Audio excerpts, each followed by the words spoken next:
40% podcast. I'm 40% podcast. You know I'm 40% podcast, baby. You know I'm 40% podcast. You know I'm 40% podcast, baby. I'm only 40%. Go. 40% podcast. I'm 40% podcast. Yes, hello, welcome to I'm 40% Podcast, the queer Futurama podcast that everybody likes, everybody asks for it, it's super great. This is a very exciting day, it's my inauguration. I was just democratically elected in a landslide to be the producer of the show. Once again, we're back to the good old days of me being the producer.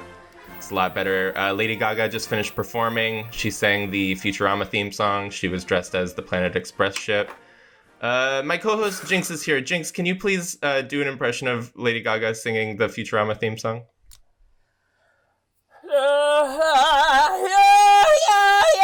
No, that's the Cranberries. I'm sorry. It was all right. Jinkx, thank you for being here. How do you feel now that I'm the producer? Do you feel like everything is right in the world again? Because that's how I think most people feel. Well, frankly, I think it was rigged. I don't agree with the outcome of the election. You didn't vote. That's not my fault. That's civic awareness. A moot point. I'm calling for supporters. I mean, you would have lost anyway. I'm calling for supporters of me to gather I sealed the Erica Clash vote. Nick's apartment. I don't know about this. At 2 p.m. today, we're gonna take the podcast back. No. There's going to be a lot of big changes now that I'm the producer. For starters, we have a soundboard. Jinkx, how was your day? I don't know. I woke up. Great. Watched the episode, and now I'm here. What do you want from me? It was a rhetorical question. All right. More big changes coming up. We have a news segment. But before we do the news segment, I want to introduce our guest for the day. It's a good friend of mine. He's a journalist. He's an author. And he has his first book out.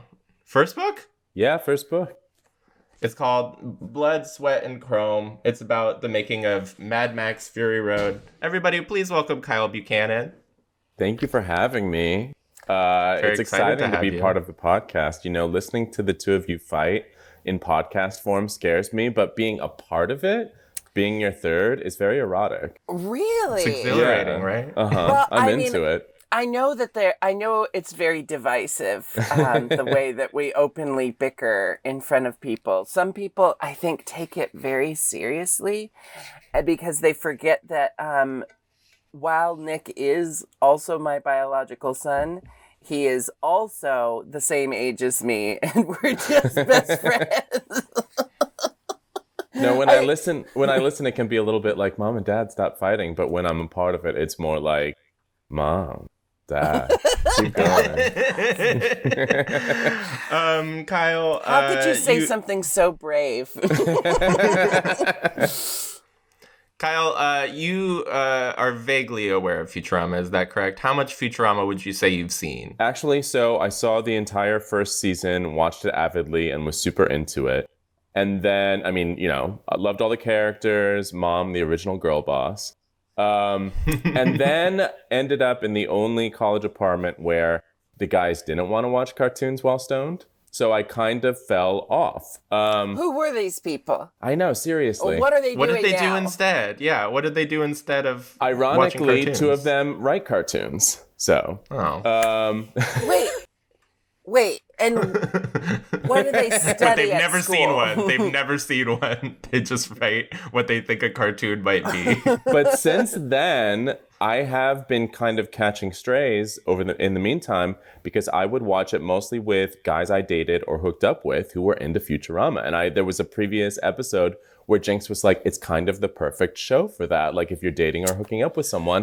And that has been my lived experience. I gave away all the secrets. I'm married now, and even though we're open, you know, you just kind of inherently settle down a little bit when someone, change it down. But I still think that Futurama, it's kind of the perfect show to put on in most mixed company situations as well. It's generally it was made for primetime American television. So it's pretty broad, but people who are actually paying attention get a little something more out of it. Exactly. And I feel like there's different types of animated shows that guys you hook up with will put on. And I apparently am a draw for Futurama gays, maybe less so Family Guy and American Dad gays, but I'm okay with that.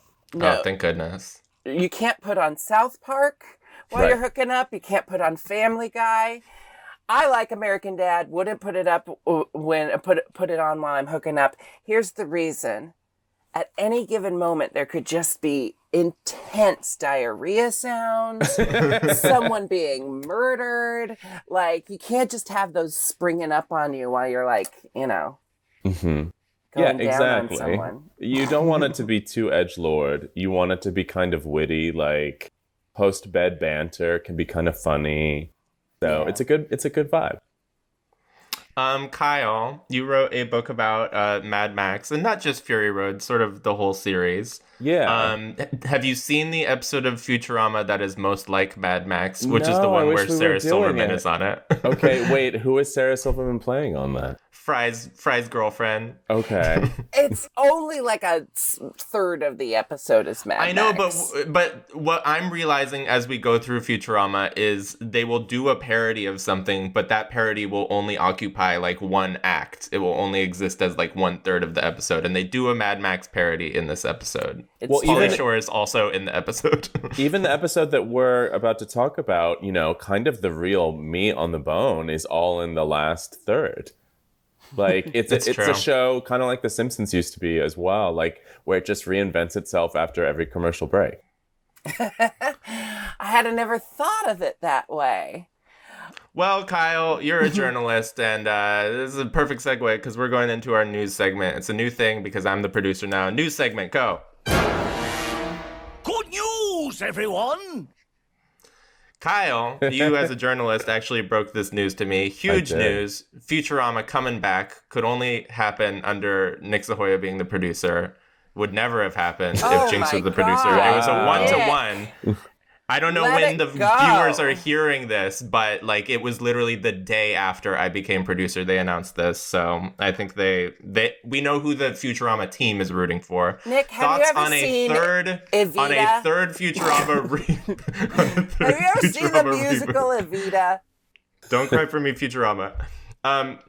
It's what about do we think? A coup. How do we feel about this reboot? Thoughts? I'm surprised it took this long, in the Rick and Morty era, for them to unearth Futurama, which kind of was the OG of this kind of animated show, And also just the fact that it was on ice when everything is getting revived. Sometimes I think they should reach a stopping point for The Simpsons, and then the more realistic side of me is how long would it actually stop, though? They'd bring it back after 2 or 3 years. It'd be nice, though, to just have a couple years without The Simpsons. If it was Ab Fab and every 10 years we get a new season, I'd be okay with that. I just there's probably something gumming up the works. I was just watching that episode of Curb Your Enthusiasm where he's trying to pull off a Seinfeld reunion and he has to go to each principal character and talk them into it. I imagine there's Matt Groening, that nerd, just going around to Katie Seagal's house, Katie, we need you, Katie. I don't know what Matt Groening, Groening. He was groaning. He was too busy. He was too busy flying on Epstein's plane. Salacious. We haven't talked about that yet. Not to get all fracking about it, but that's true. Jesus Christ! And that ends the news segment. Going into the episode proper now. I'm sort of glad that we had... I like fluffier news. That was a bit intense at the end there. That was Just Hard dropping hitting. it and moving on. This is what happens when we have a journalist on, Jinkx. You've got to get used That to was it. like if Wendy Williams hosted a Futurama news segment. Wait, now I want to see that. You know what is funny? Kyle, I heard someone describe Gail Weathers' show in the new Scream as Wendy Williams-esque, and I was like, oh, that actually makes a lot of sense. Anyway, back to Futurama. She'll just whip her crowd into a frenzy and then like drop a bomb and then go like, get him! I'm glad that we're talking about something other than this episode. This is the only episode so far in this recap that I did not enjoy. Could you Kyle, tell Wait, we were I loved avoiding it. getting to it? I'm sorry. Really? Well, you know, it's still Futurama, so it's still early Futurama, so there's an excellence to it. But I think I hate Christmas, and I think that some of the bits really work, but a lot of it just feels kind of stapled together in order to get this Santa Claus mythology up and running. General thoughts on the episode, Kyle? You liked it? I really liked it. Yeah, I mean, this is the first full Futurama episode that I've watched in a couple years. I've been meaning to go back and binge watch it now that I can. And after I watched it, I was so like into the vibe that I just started going back and watching a ton more episodes. I'm gonna be really curious to hear what you didn't like about it as the Futurama experts, but I feel like there's so many sort of like master classes in joke construction, like lots of rule of three shit, and I just thought it was really funny, clever, and creative, and beautifully animated. Oh, the animation's good as always. Jinkx. Yeah, I mean, there's aspects of it I like. I like the whole Santa backstory, like how this evil Santa came to be. But in general, I just don't like Christmas themed animated episodes. I like live action Christmas episodes because it's generally a Christmas Carol parody, and it's like some member of the family gets to see what the rest of the family would be like without them. But animated ones, I don't know. It's like 9 out of 10 times Santa's evil, and that's the big twist. But I can't pinpoint what I don't like about this episode. So wait, I know from reading that this is the first of a couple Futurama Christmas episodes. Where does it kind of sit in the pantheon? I kind of like the anthology one they do later where it's like it's a Christmas segment and a Hanukkah segment and a Kwanzaa segment. I think I like that just because it's more of an anthology episode. I prefer that. That's completely blacked out of my memory. I remember the premise. I couldn't tell you a single thing that happens in that episode. I think that's the first skip episode with over the Kwanzaa Christmas Bot. episodes. It You wasn't remember the Kwanzaa Bot? first episode with Kwanzaa Maybe Bot. the second. That episode is when Bender becomes Santa. Also, I believe Santa and the elves, are they not in one of the 4 Futurama movies? Don't we Oh, Nick, I don't briefly know. become Christmas? Well, we'll find out. I would say it's funny because this would rank very low on my list of Christmas episodes, but it's the only one with John Goodman as Santa. He does not come back. They got him once. They couldn't afford him after that. But he'll do 100 seasons of The Connors. Well, They're on season 2, you hater. I was reading that it was actually like somewhat controversial at the time that the second episode with Robot Santa, they had to delay it a year because they thought that sort of depiction of Santa was just like not family friendly enough, which is wild given, the Family Guyification of that Fox animated lineup. Like, it's so tame. That idea is so tame. Like Jinkx said, like, evil Santa is not the craziest concept in the world anymore. But yeah, man. That just sounds like early 2000s Christians like being too full of themselves, George W. Bush era nonsense. We saw to me. Janet Jackson's nipple, and then, evil Santa was too much. Do you think they were like, John Goodman doing Evil Santa? That's pushing it. But John DiMaggio doing a John Goodman impression as Santa, that's going to sneak it by the censors. Yeah, tweak the John a little bit and maybe we can work with it. I'm going to swap this As John long as over there's a here. John, I'm happy. Getting into this episode beat by beat. It is called Xmas Story. There's no cold open. The little chyron at the beginning says, based on a true story. I would rank this 4 out of 5. Are a we little gonna better have than to the hear last your couple. rankings of every little aspect We of the open show on a snowy now? lodge. We open I on a ranked snowy this lodge. professor line. Someone must have truly done that, though, ranked every single one of those. Do you know? I would watch a YouTube supercut where they were in ascending order of quality, funny-wise. Just like, it would be like a bunch of vines in a row, because they would all be like 6 seconds. You would just watch it edging the whole time until you got to the end. Yeah. Oh my god, this one's the funniest. They ranked it correctly. And then I come. I'm sure there's like Futurama historians, and I mean, besides the fact that it was like a very far-reaching show, but I feel like TV show, like, look how people are obsessing over Rick and Morty and hypothesizing how these timelines fit in together. As soon as you like create an alternate timeline, or they've had to fix the universe more than twice, the nerds like just come flocking to it. Like, I've got to figure out all the little, like, putting the Nibbler shadow in at the beginning is just like bait for those like conspiracy theory sci-fi nerds. You know the type. Nick, you used to like date them, right? Never long term. No, you can't.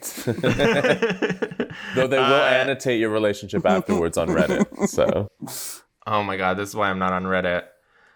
Did that happen to you, Kyle? No, Tell me I'm later. just saying, like, that's the sort of vibe. Like, you know, people like to engage just like that, like, especially if it's sci-fi.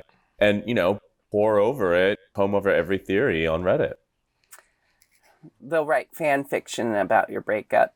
And then a lot of these shows, like, you know, those Rick and Morty writers are reading their Reddit, so it becomes kind of this eating your own Feedback tail loop. situation. Yeah. Yeah, because they reference the things the fans are fighting Yes. over in the new episodes, and it's like everyone's watching each other watch each other. We open on a snowy lodge. Conan O'Brien is performing. There's some jokes about his head, like the band leader's head is like a skeleton. I don't know anything about the Conan O'Brien show, so I didn't get it. The point is, he makes one joke. Bender heckles him, right? And then the next Yes. thing he says is, well, that's all my material.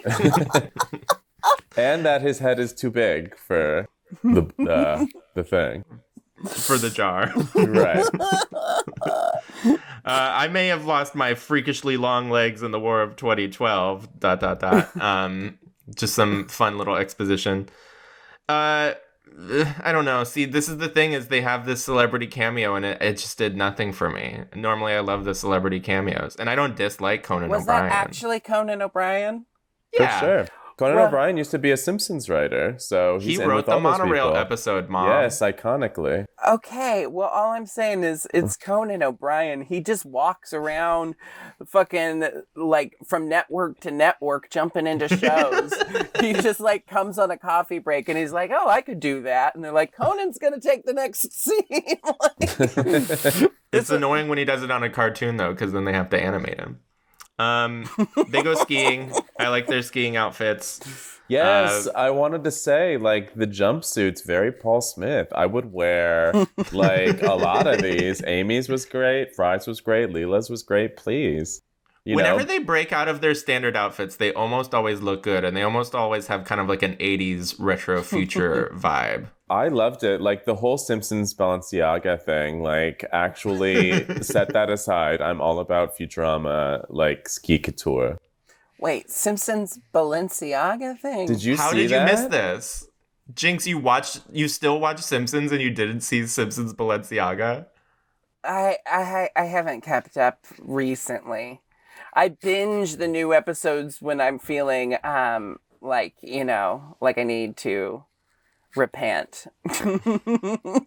Yeah, they like modeled the new season of Balenciaga, right? Something like that. Did they actually do it on the show? I just saw kind of images and clips. I believe it was a 10-minute short that you could watch on its own. I don't think it was part of an episode.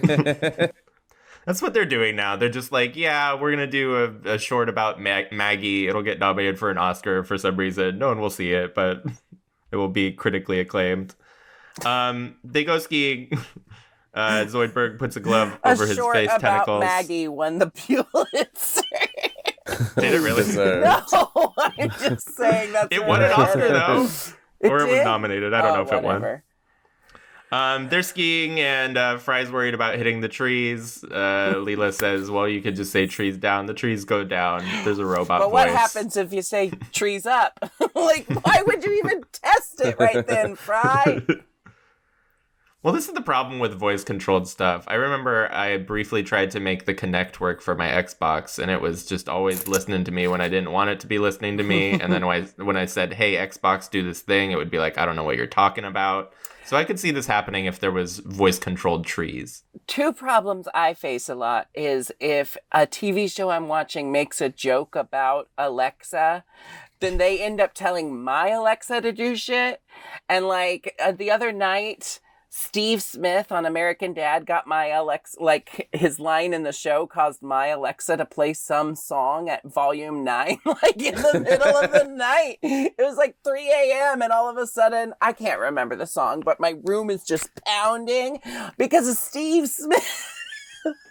I don't have an Alexa, and I find it really strange when I'm over at somebody's house and they just, out of nowhere, I've been there for hours, and they're like, oh yeah, how old is Salma Hayek? Hey Alexa, how old is Salma Hayek? And I'm like, she's been listening to us the whole time? What has she heard? Yeah, I mean... I would have, used different language. You would have, minded your P's and Q's a little bit. I gotta say, I have one in my room, and I had one in the bathroom and in the kitchen, and I loved it. I freaking loved it. And if I was cleaning and roaming through the house, I would have all three play the same song at the same time.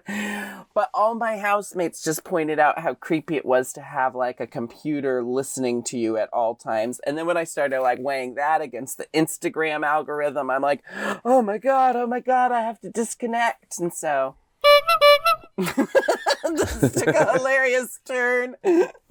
They're back at the ski lodge. Amy is hitting on a man with a cast. I'm filming this in the woods. Amy is flirting with a man in a cast, but then becomes much more aroused and excited at the prospect of a man in a full body cast. I like that joke. Amy's great. Amy's good in every episode. No complaints about Amy. Best fashion. Good voice actress. Funny jokes. You just relate to Amy, don't you? A little bit. The professor this whole time has been skiing in his sleep. They think he's a really good skier, but he's literally just plummeting down a hill on a set of skis. And he wakes up in the lodge finding that he won a gold medal somehow. And now that they're in this snowy cabin, Fry brings up Christmas for the first time. And says, oh, this really puts me in the Christmas spirit. And no one knows what he's talking about. Oh, you mean Xmas. It's just he must be... No, he says, Christmas, Xmas. Oh, Xmas. You're just using some archaic pronunciation of it, like how people from your time used to say ask instead of axe. But Fry, let me ask you this about Xmas. I wish I had been paying closer attention in the previous episodes to see if they ever say ask, because I know going forward they always do say axe. I'm sure they slip up a few times. I'm sure when it's when the pentameter, when the iambic is the emphasis isn't on the ask, they probably just sneak it in. But whenever they have to really ask someone something, they're like, let me axe you. They make a good point to say, see, we're still doing the joke. Nick is angrily taking to Reddit to be like, well, in episode 9 of season 1. I mean, that is basically this podcast, is why doesn't the chronology of this 10-year-old cartoon show makes sense from episode to episode. And half of it is that we are just remembering the episodes out of order because we're stoned idiots. They go to chop an Xmas tree. Fry says, that's not an Xmas tree. It's supposed to be a pine tree, but pine trees have been extinct for so long. And Fry complains that everything's different as Leela chops down a palm tree. Wait, what does he say? He says, this isn't an Xmas tree. And they go, what's an Xmas tree then? And he goes, I don't know, some kind of pine or something like He doesn't know either. Some kind of pine tree.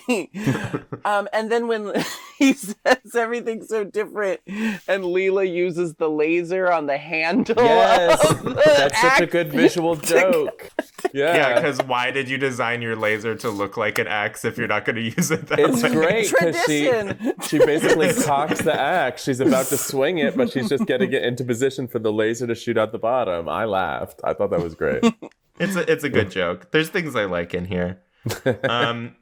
The professor says pine trees are extinct, just like your primitive notions of modesty, and then he's naked for almost the entire rest of the episode. Do you know how many times when I'm like going on a walk, if it's kind of chilly, I walk outside and just love to go brisk just because I'm thinking of the professor doing that. The professor's kind of great in this episode. It's a good professor episode. Also, pointing out that pine trees are extinct, that will come up later. So if you're a super fan, excuse me, in the anthology episode you talked about. Oh, yeah. And I want to say this about the professor as well. Like, surprisingly, nice tight ass. Yeah, maybe he's getting his steps in or something. Yeah. He doesn't seem to exercise a lot, but he is always sort of bustling around the Planet Express office. Well, we learned from the Titanic episode. Has that happened yet?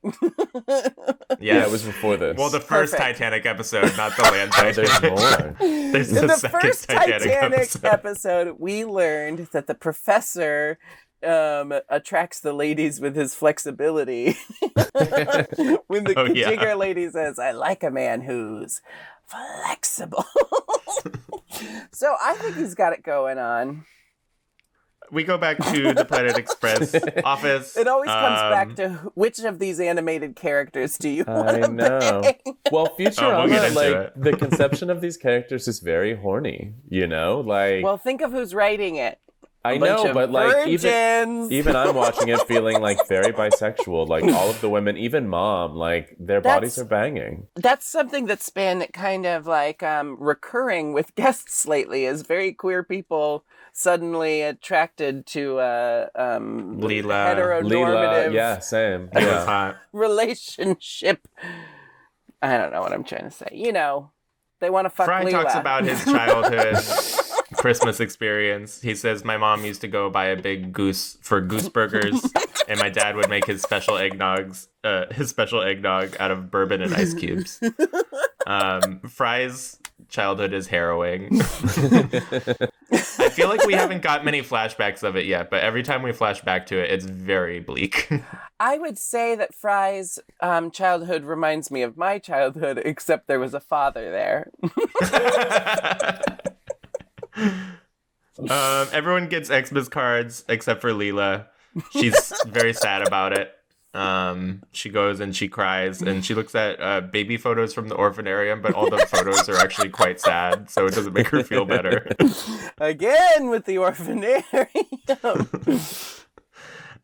Fry is sad because Leela is sad. He realizes that he's being a little selfish. He says to himself, I feel like a rat. Here I am whining like a pig, all the while Leela was as lowly as a frog. Fry's not very good with folksy colloquialisms. Oh, this comes back to the grasshopper and the octopus, which One of is my Jinx's favorite lines. joke. I believe those were the three animals that Lady Gaga cited as scene study muses for House of Gucci.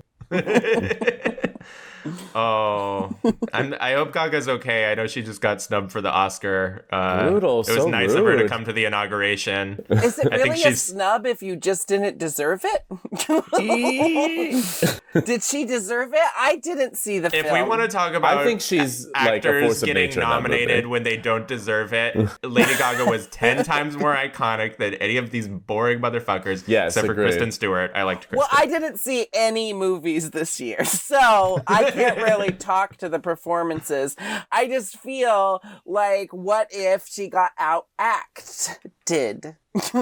Out-asked. You don't think she had a really good Italian accent? But what I will say is, what blew my mind is I saw that this year is the first year 2 queer actors are being nominated at the same time, and I was like, wait a second. That made me kind of realize Kristen. how many queer Oscar winners are there. And then I looked it up. There's like 5 male queer Oscar winners and 2 female queer Oscar winners in Well, as 94 we know- years.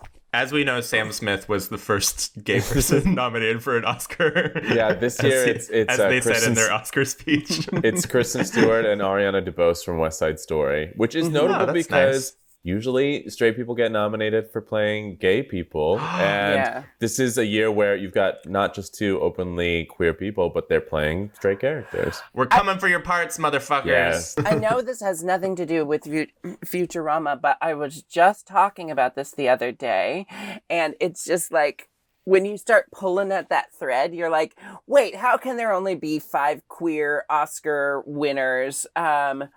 I know that there's plenty of movies that the main character is queer, and then you realize that all the good queer characters that have been written have all been played by straight people because they go, that's gonna get us the Oscar. Yeah, I mean, listen, pull at this thread because I read an Oscar column for the New York Times, but like, I really do think it's rooted in a really outdated idea of like, oh, what a hardship for you to have to like kiss a guy. Like, what You really lengths had to won't you go to for your overcome- craft?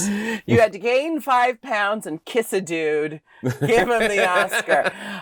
Do you know what Which the Oscars... I do every week. Every week without fail. Do you know what the Oscars remind me of? In Portland, in any city, there's drag events like within the imperial court system of that city's like participation in the imperial court system. That's a nationwide drag network of advocacy and charity and drag. But when you go to one of those events and there's like someone who's being crowned as the new high queen, or they just tip each other the same like $60. It's like Back and forth. everyone goes up with $1 and tips this person, and then that person tips the next person, and the same $60 is just being rotated around the venue between these people. That's what the Oscars feels like. No, like in the very in that kind of like back patting way. So that's why it's even rooted that Gaga didn't get nominated. She gave her $60 and didn't get it back. Bender turns on the news. I was just going to apologize for taking us on such a long No, I tangent. love Oh, but it. thank you for interrupting me getting back on track. That'll this help. is- I just We're had landing- to apologize or I was going to feel bad. These are overlapping circles. Futurama, drag, Oscars. Like, we're hitting some bullseyes for people I just today. don't think I accurately described what it's like to watch the same $60 travel through this. Well, then we'll cut it, Jinkx. Then we'll cut it No, out. I love it. Bender turns on the news. Human beings do not know the meaning of suffering yet, says the news monster. And the Tress McNeil news anchor goes, Oh, Morbo. She starts talking. She's doing a special report about, it's called an oil kitchen, I believe. It's like a soup kitchen for robots. Apparently there's a houseless problem in the robot community. And she says, is there anything sadder? Only drowning puppies, and there would have to be a lot of them. Is there anything sadder? Only drowning puppies, and there would have to be a lot of them. Do you like this this news anchor combo, Kyle? This is one of the best things about Futurama, I would say. Yes, I love it. And this is actually leading into something else I want to talk about, which is not to jump ahead, but like just the like little voices in Futurama, like the proliferation of gay retail clerks. Yes. I don't know how much gayness there is like to come on the show, but anytime Fry goes into a shop or anybody else, the retail clerk is, the gaydar goes off.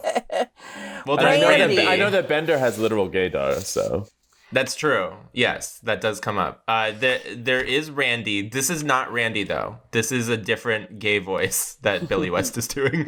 But I agree. I liked this shopkeeper character. I believe he was also in the underwear buying scene where Fry wants to buy the underwear. And when it comes to Futurama being gay, and I'm sure you discussed this when you did the first episode, but like literally screamed when there was the Akbar sign in the pilot. And I know that's a reference to Akbar and Jeff, like Mac Groening's other thing, but it's like literally like the Akbar sign, like the gay bar in Silver Lake. It's very similar. It's shocking. There was actually Akbar Silver Lake shared a Futurama thing on Instagram. I'm not really on Instagram right now. Someone screen capped it and sent it to me, but I did see that. What, did you deactivate? No, I only post stuff and I refuse to look at anything or like anything. That's honestly the best way to do it. If I like someone, I will follow them because it's like, well, I don't really care what your content is because I'm never going to see it. I followed you, Nick, before we'd met in person.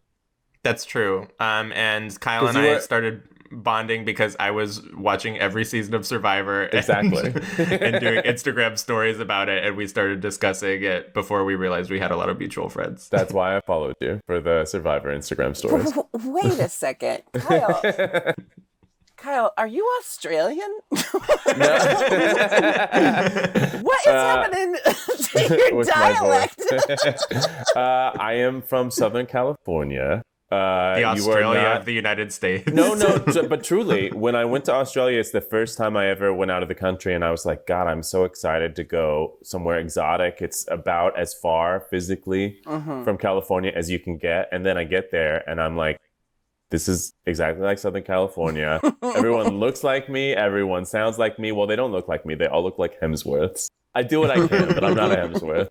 I have a voice that like is impossible to pin down. I have gotten British. I've gotten New York. I was talking I to... fought all these things throughout. Yeah. And I'm glad we're talking about it, because I wonder if the listeners would pick up on that and be like, why'd they get 8 people to do this one segment? Listen, I'm the John DiMaggio of this podcast episode. I can do multiple Man of a million voices. But no, I met Troye Sivan once, and we were chatting, and he's like, so where in Australia are you from? So, yeah, even Australians get it wrong. Oh, no, Troy, no. Well, I mean, just to bring it full circle, I am watching Australian Survivor right now. I am also watching Australian Survivor. So, it's about my people. Bender is going to the oil kitchen to volunteer. Everyone's like, that makes no sense. You are not generous. He says, I'm very generous. Remember that time I donated all that blood? Fry says, whose blood? And he says, I don't know, some guys. Some guys. And then Fry goes off on his mission to find a perfect Xmas gift for Leela. Yes. So that's sort of our branching paths, our A story, our B story for the rest of the episode.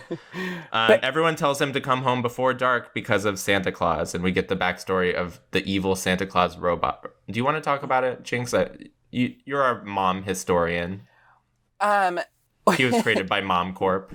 Yes, he was. And I have to wonder if, like, they say it was a malfunction, a programming malfunction that set his standards too high, making him think that everyone is naughty and therefore must be punished. But if they based him off of Santa Claus, where in the Santa Claus mythos does it say if you're naughty, Santa Claus explodes your house? Like this Santa takes it. They didn't understand what the coal was for. They were like, yeah, he puts coal in your house, he lights the coal on fire, you burn to death. Because they use whale fuel now. In the future, they finally weaned themselves off their dependency of coal. There are like some evil, mean versions of Santa in our own mythology, right? Well, like there's Krampus, right? Krampus, but Krampus is separate from Santa. Like, Mayhem Miller on the Drag Race holiday special. I mean, Santa was the original kind of like elf on the shelf of like just trying to get unruly kids to be good. So if you're gonna kind of like threaten them with Santa, it makes sense that you might want a more threatening version at times. I just think it's a big step from coal in your stocking to bazooka, like. But he was created by Mom's Friendly Robot Corp, so we know that she is continually trying to take over the world. So they play it off like it was some kind of accident that this evil Santa was created, but I'm guessing Mom did this on purpose. It was not just an one accident. of those spiteful little things. Not an accident, an accident. At least if it was in season 1. Yes. Bender arrives at the oil kitchen. He's not volunteering. He's just there to get free oil. I'm one of those homeless slurping it all robots up. you've heard so much about. And we are introduced to a recurring character who I love. So there's like a lot of things I do love about this episode. There's a lot of good firsts. We meet Tinny Tim. Tinny Tim is a Tiny Tim parody. He is a robot, and he doesn't have a leg, like one of his arms is a crutch. It's a very good parody of Tiny Tim. And he sort of has a Oliver Twist moment where he goes up and he wants some booze, but they don't have any for him because Bender drank it all. So wait, in what ways does he recur later in the show? Oh, we see Tinny Tim a lot. It feels so specific to this. He comes up in non-Christmas episodes. He just becomes a go-to, like, down-and-out robot to be Bender's kind of punching bag to show that Bender has no empathy. Which is a recurring joke. They need to show that sometimes, you know. Yes. The point is not been gotten across. He also becomes like a friend and sidekick to Hermes and LaBarbara's kid and the professor's clone multiple times. He just, once he gets introduced to the Planet Express crew, he's in and out, He's one of the only recurring child robots, so I think that's why he ends up hanging out with the professor and Hermes's spawn. I didn't want to call them kids because that one's a clone. Anyway, we'll get into that in a few episodes. Fry tries to buy gifts. We meet the gay salesperson. He's offered a rocket launcher to help fight Santa. There's jolly-seeking missiles. Fry laughs and the missile almost blows him up. And then he goes to a pet store. And my question about the pet store is, why did he not buy Leela that tiny giraffe in a cage? That giraffe was so cool. I wish I could have a pet giraffe. The only thing stopping me is they're very large. Also, one thing that we know about Leela is that she has a pet that is prone to eating other animals. What is Fry thinking? He's a bad gift giver. Maybe that's just not his love language. I'm bad at getting gifts for people. It's not You're something good I'm at receiving them. Yeah. I'm more of a receiving gifts guy. I don't give them. No, I would say my love language is like words of affirmation and acts of service. I'll do like favors for people or buy them things. Oh, But so not you gifts. literally I'll know pay for these dinner. genres? Whenever I see that shit on Tinder, it is a left swipe. I'm like, no, you know way too much about this. It just like the Zodiac, it has been forced upon me by the society. I don't believe the love language is the INJTFs. I hate all that NFT, shit. No. I always have to look it up. Yes. I always have to look it up. Yes. Just And say then- it in words. Don't do that shit. And then how embarrassed was I when I had to look up NPNC, and I was like, oh, no picture, no chat. Okay, well, just like, That's not a personality type. have we? That would be a good personality type. It's actually, to list, though. that's my personality I would type. laugh. I would maybe swipe right. I just love that we have exhausted the ways of saying to people, please show me a picture of you, because What bothers me is you put It's it and then just people will still basic try and talk to you and courtesy. they'll just be like, huh, what? Why aren't you talking back to me? Anyway. He is at the pet store. He's trying to what is decide this, between... AIM?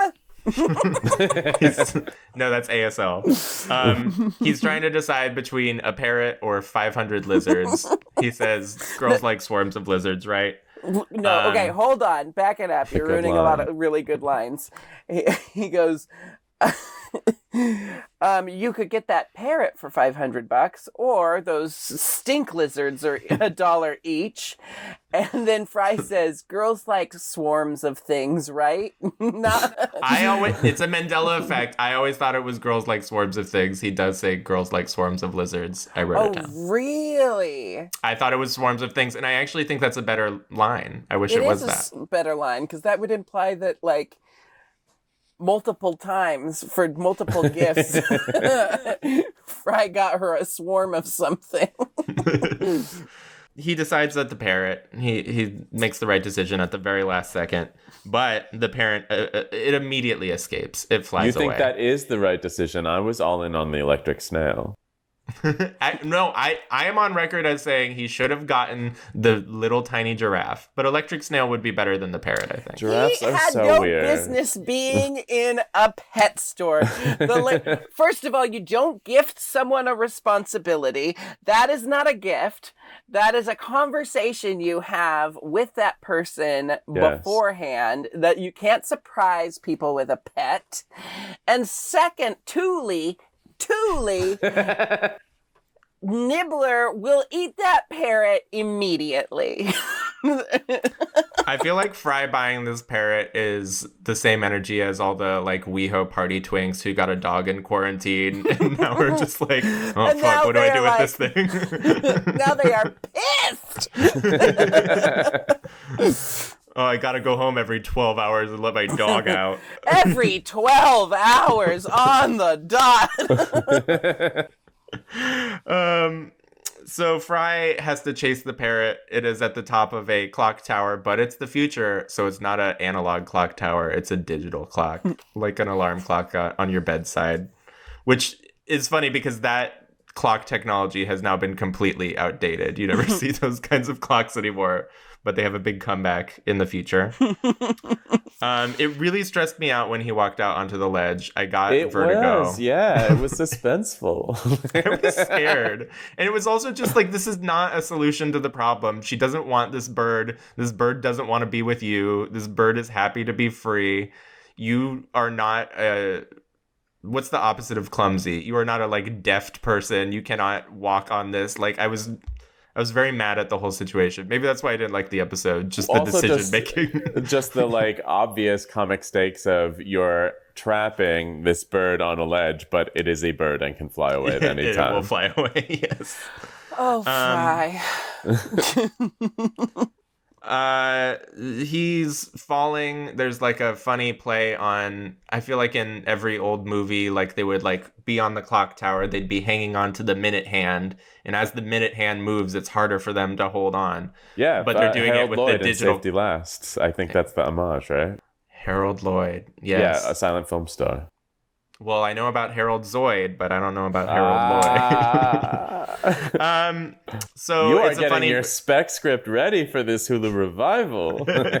We could bring back Harold Zoid. I'd be into it.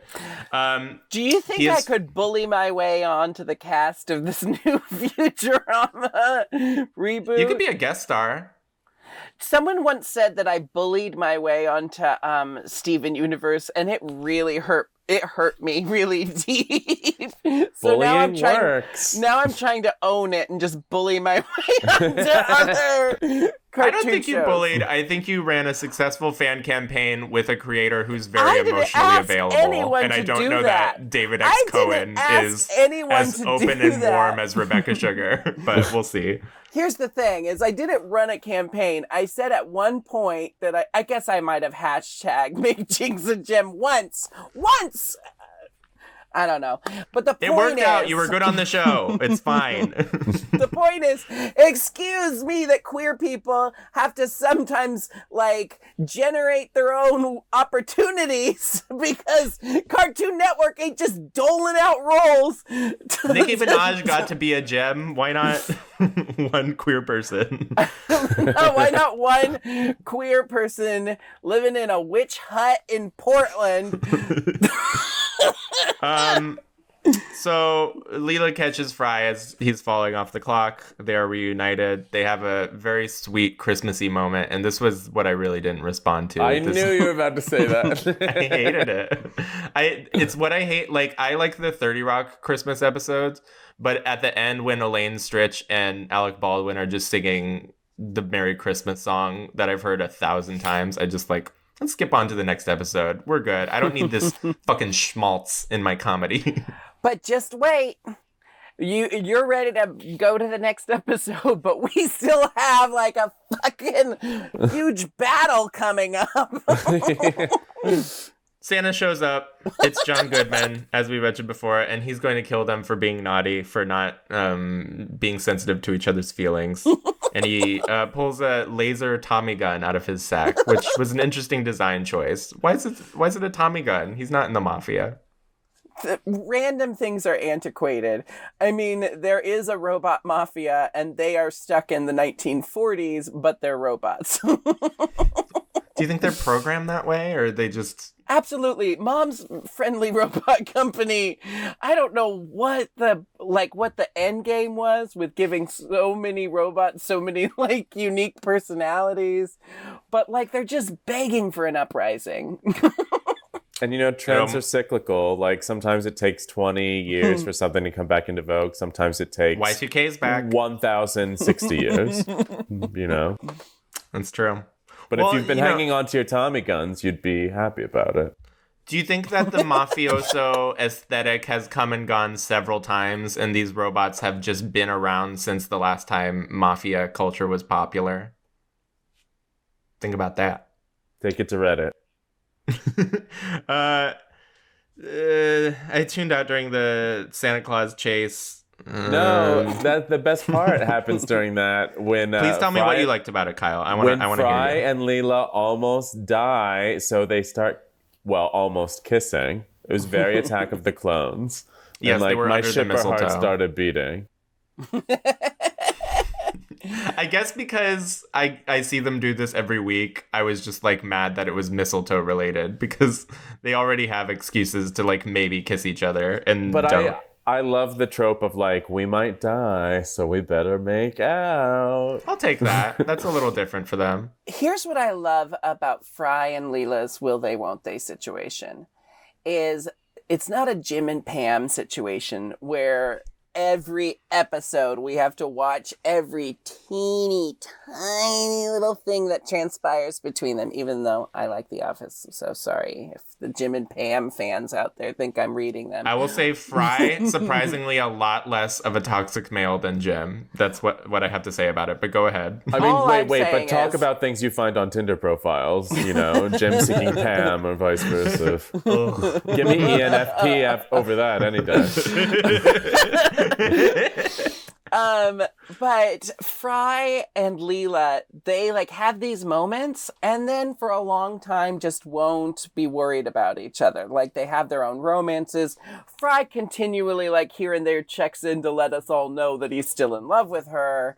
But like he doesn't prevent himself from living a life just because he has an unrequited love. Whereas most shows that depict a will they won't they situation, they're both just in agony every day that they're not like finally together, and it's drawn out and it's just like someone just like taking a scalpel and looking you dead in the eyes and just hovering over you for a long time. It's so, I like this better. It's very progressive. The robots are caroling. Bender has taken them out caroling. I don't understand why they're not afraid of Santa. Does Santa not judge robots? It seems like maybe he doesn't. Well, because they're not humans, right? I guess so. Yeah, the Santa was created to judge humans, not robots. I buy it. Although Zoidberg is judged nice at the end, so... Maybe it's organic beings. Exactly. There Human you go. But does he judge Bender? Does he... I feel like he does. Yeah, he judges Bender. Maybe those robots were just like, he had his hands full. Well, this is the same mystery as how does Santa go to every house in one night? How is he terrorizing every human in one night? I wish I knew. And also, Well, rocket powered sleigh makes sense. It really seems like he just hits New York and then he's done. Like, every time they talk about things that affect the whole world, we never really see any effects outside of New York. So, True. Typical New York attitude. New York Queens think the world begins and ends. You in would Manhattan. know, Kyle. You're from New York. You're from Brooklyn. The homeless robots are caroling in front of the Kajigger lady's house, and she lets them in for a cup of hard cider, and they mug her and presumably beat her up, which is pretty scary because they're made of metal, and she just seems so frail. But I guess with like modern medicine, she's gonna be okay. Fry and Leela are about to kiss under the mistletoe. Santa launches his rocket, but it blows up the parrot. The parrot flies in front of the rocket. And Bender is so naughty that he distracts Santa Claus. So there you go. He does judge robots. Or maybe that's just freelance judging, you know? Free what? Freelance. Freelance. Oh, okay. Yeah, just on the side. I'll do a off little the robot clock judging. It's my job and it's also my hobby. And if you love what you do, you never have to work a day in your life. Exactly. I feel like we skipped over the whole, like, the bit about Hermes and Amy selling That's next. The gift of the Magi. This is something I really like because this is great dumb Futurama humor. It is a Gift of the Magi parody where between Hermes, Leela, and Zoidberg, they have each bought combs for the other person, but each person has sold their hair. We see that Amy has sold her hair and Hermes has sold her hair. I don't know what they're getting paid at this fucking delivery job that they can't afford to buy combs. They have to sell their hair like it's Les Mis. But the punchline to it is when they give Dr. Zoidberg his combs, he has purchased hair and he now has their hair. He has their hair on top of his head and he starts combing it and he says, "Finally, I look as pretty as I feel." Do you think that this is why they later get a wig bot?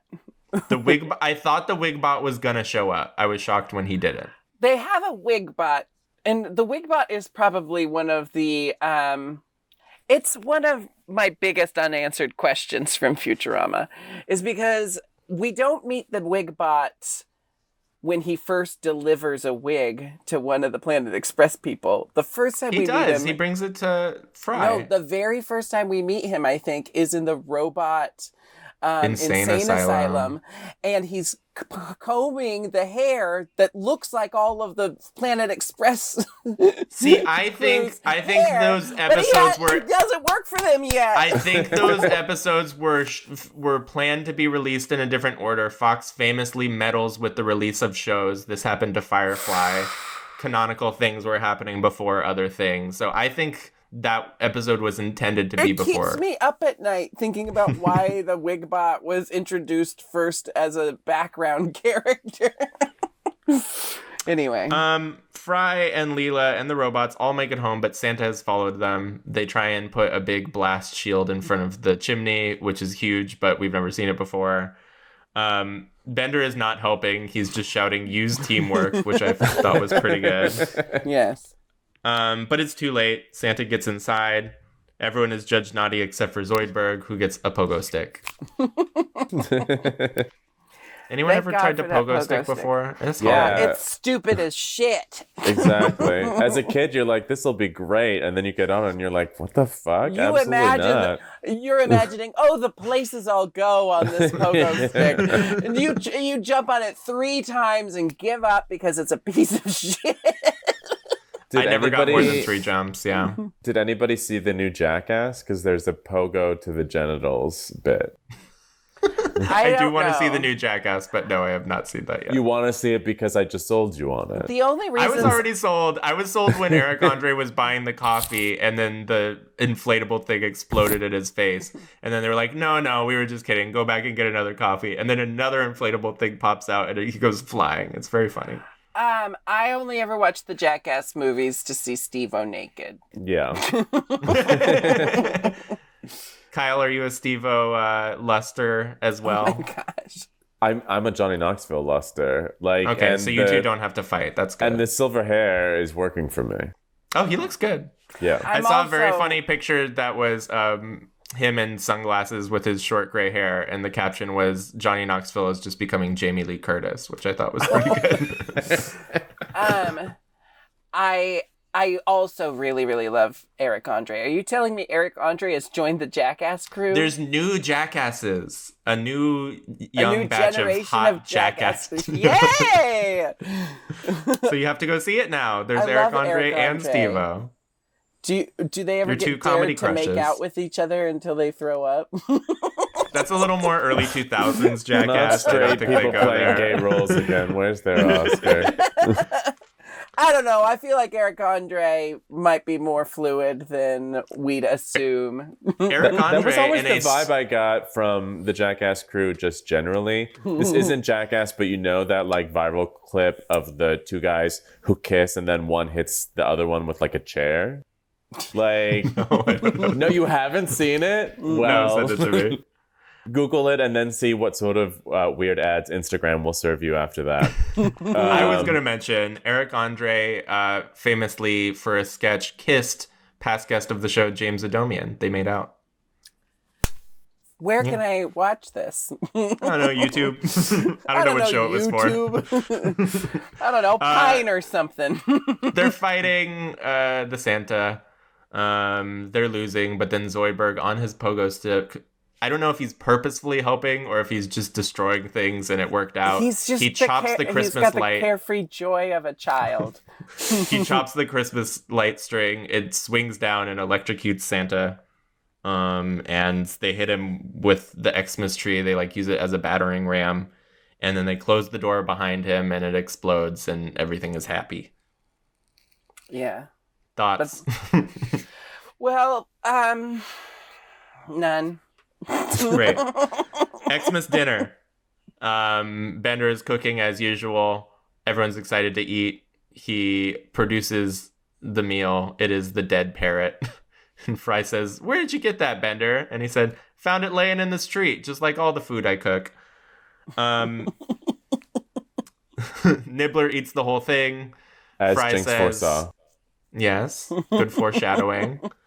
Nibbler eats the whole thing. Fry says, "Oh, the food doesn't matter on Xmas." And Tinny Tim says, I'm so hungry. They sing a song. I don't like the song. They do this thing where they sing a song and they change the notes so that they don't have to pay the rights for it, but it always makes the song sound worse. And Katie Seagal is a good singer, and every time Leela has sang on this show so far, they make her sing in this upper falsetto register, and it doesn't do her voice any justice.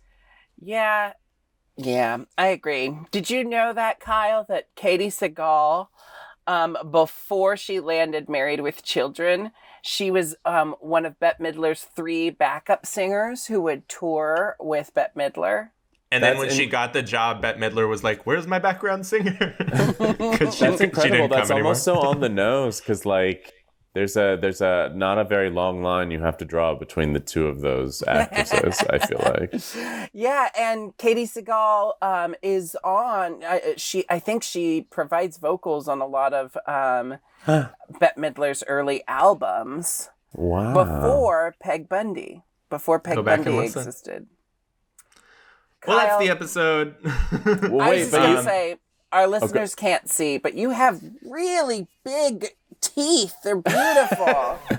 Thank you. You I know, also- like how some people have dreamy eyes, and when they're like talking to I you, have you get those lost in their too, eyes. but You do yeah. have those, but I keep getting lost in your teeth. Yeah, I have a lamp in front of me, and I think it's making my teeth look really white and shiny. Let me tell you. Yeah, this ring light's helping me out.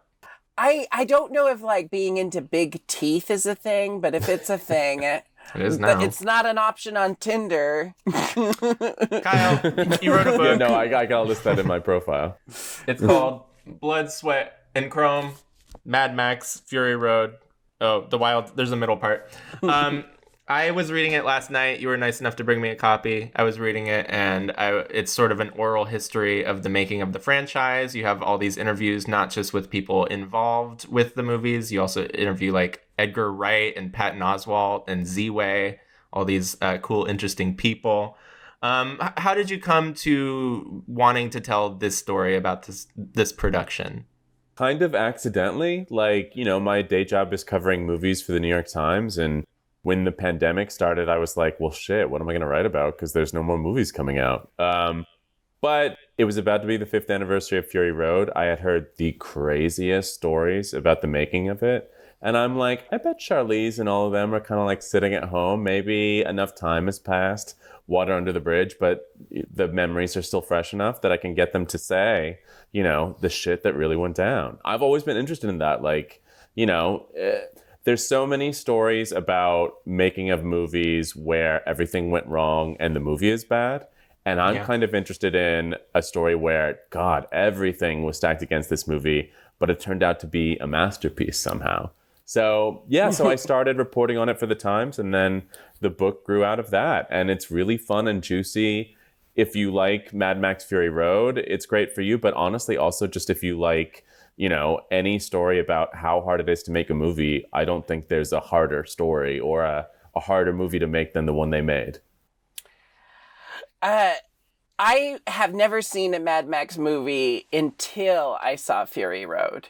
And I really didn't know much going into it, but I thoroughly enjoyed myself. And I think it's maybe the most attractive I've ever found Nicholas Hoult. Nicholas Hoult is hot right? in that movie. I mean, like, he's a conventionally attractive guy, but there's just something about, he's hot as Hank McCoy. He's hot as the horrible bastard that is the Russian emperor in The Great. But as that wormy little, chrome warrior, I love a goth boy. Couldn't get enough. He reminded me of everyone I was attracted to in high school. The War Boys, for being, ridden by radiation, are ripped. Like, this is actually a fun little juicy detail from the book, but Tom Hardy was supposed to have his shirt off and actually be naked in the first act, and he wanted to keep his clothes on because when he showed up to set and he saw how ripped the War Boys were, he's like, oh, I'm not in that shape right now. Speaking of Tom Hardy naked, have you seen the MySpace pictures from back in the day? Iconic, yes. Jinkx, have you seen these? He has all these thought pictures from like the MySpace days that are scrubbed from the internet, but you can still find them. It's him like arching his back in like tiny underwear and stuff. Pursing his lips, was Tom Hardy pulling his the main pants down. character? Was he Mad Max? Yes, he plays Max. Mad Max in Fury Road. Although one of the fun chapters in this is the casting chapter and all the people that almost got it. Like Armie Hammer almost got it. Jeremy Renner almost got it. In fact, Tom Hardy read with Armie Hammer and spit at him. Actors? I don't know any of these names. Jeremy Renner is Hawkeye Mom. Okay. So I really enjoyed reading what I've read. I got through the first few chapters. The only reason I put it down was because I got amped to watch the movie again, and I've watched the movie, and it was great. I will say I normally do audiobooks. This is my first time sitting down and reading a paper book in a while. Is there a plan for an audiobook? Because Jinkx and I could maybe do it because we both have really good Australian accents, and we can do George Miller, we can do Charlize. Hi, I don't even know if she's Australian. I'm Mad Max. I'm going to go on a Fury Road. There is an audiobook. It's cast already. They got a ton of people to do it, which is awesome. I can't wait to hear it. But let's also be real. We didn't get the call. If somebody's going to do an Australian accent, it should be me, since I come by it so naturally. Ooh, are you doing your own sections? Because it no, goes through... I'm not. Someone's playing you in the audiobook?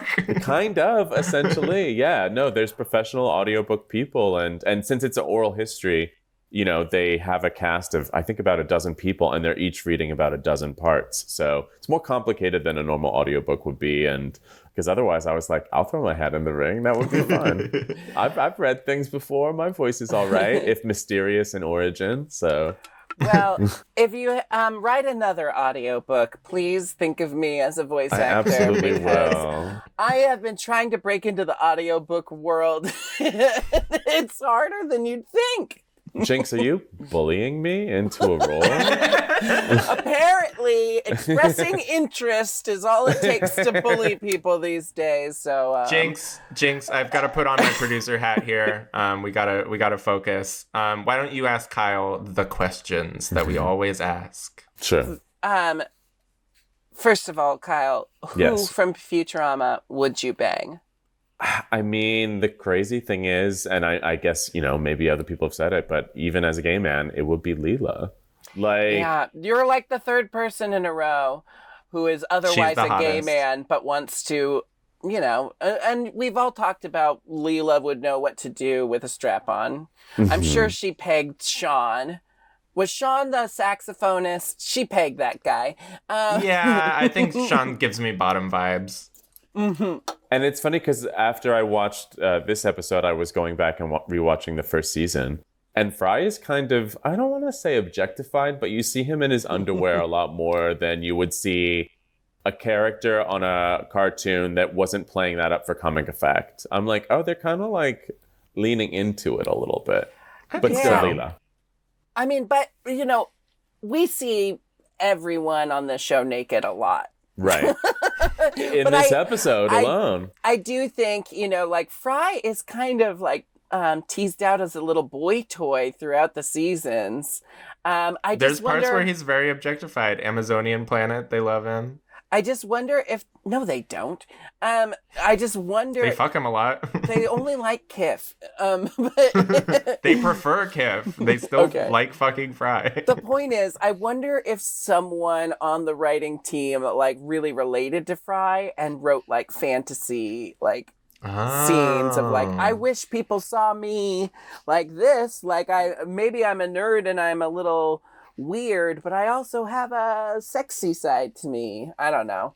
Well, there is that episode later where Fry's on Jeffrey Epstein's plane, so... I had no idea. Should we stop doing this podcast? I had no idea. But all I was saying is it's hard for me to